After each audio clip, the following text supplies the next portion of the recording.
500 साल का राम मंदिर संघर्ष।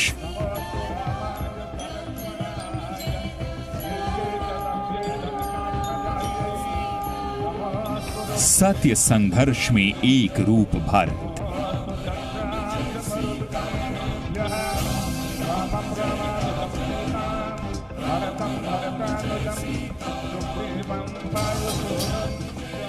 नानक गोविंद की प्रिय धरती।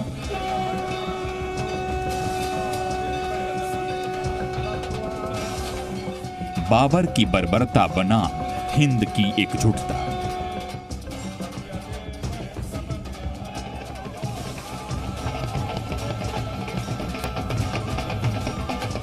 अयोध्या की पवित्र सरयू के जल को हाथ में लेकर सिर्फ हिंदू साधु संतों और राजाओं ने ही अन्याय के खिलाफ संकल्प नहीं लिया था, बल्कि राम मंदिर के लंबे संघर्ष में सिखों के 10वें गुरु गोविंद सिंह जी महाराज और उनकी सेना का भी योगदान था। अयोध्या के लंबे संघर्ष की कहानी बताती है कि कई बार हिंदुओं ने अपने पवित्र भूमि को मुगलों के आधिपत्य से मुक्त कराने के लिए लड़ाइयां लड़ी, पर इनमें से ज्यादातर लड़ाइयों में वो असफल रहे थे, सिर्फ एक को छोड़कर, जो गुरु गोविंद सिंह की सेना ने लड़ी थी। जरा इतिहास के इस दस्तावेज पर भी नजर डालें। बाबर 1528 से 1530 ईस्वी, हुमायूं 1530 से 1556 ईस्वी, अकबर 1556 से 1606 ईस्वी, औरंगजेब 1658 से 1707 ईस्वी। 500 सालों के अयोध्या संघर्ष की कथा कई कई खंडों में मिलती है। ऐसा ही एक खंड है अयोध्या में निहंग सिखों और मुगलों के बीच खूनी जंग का। ये जंग 17वीं शताब्दी में लड़ी गई थी, अयोध्या पर फिर से कब्जे के लिए। इसमें चिमटाधारी साधुओं और गुरु गोविंद सिंह की सिख सेना ने मिलकर मुगलों से राम जन्मभूमि की रक्षा की थी। राम जन्मभूमि के लिए लड़े गए सिखों की युद्ध की कहानी सांप्रदायिक सौहार्द की सबसे बड़ी कहानी है।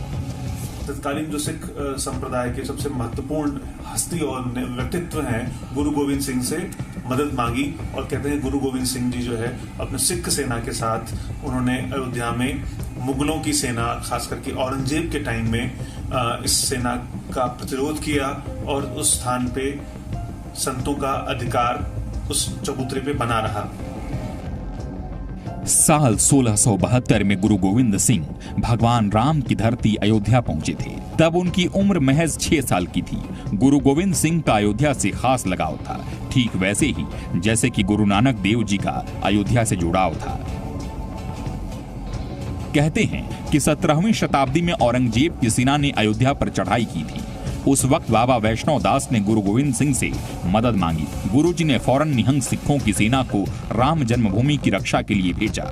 मुगलों के खिलाफ भीषण जंग हुई। औरंगजेब की सेना को मुंह की खानी पड़ी। औरंगजेब ऐसा सदमे में आया कि पूरी जिंदगी फिर उसने अयोध्या की तरफ नजर उठाकर नहीं देखा।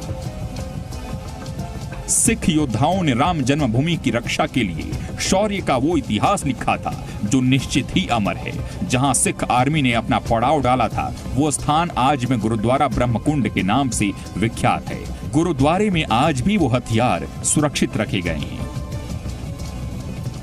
ये क्रीच है जो उनका मेन शस्त्र था। ये और उसके बाद ये खंडा है, ये चक्र है और ये तलवार है।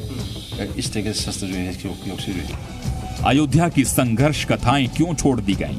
क्यों नहीं चढ़ी वो हमारे राष्ट्र के इतिहास के पन्नों पर? इसका जवाब कौन देगा? सच ये है, अपनी मातृभूमि के लिए, अपने आराध्य के लिए, अपने धर्म के लिए मर मिटने वालों का इतिहास।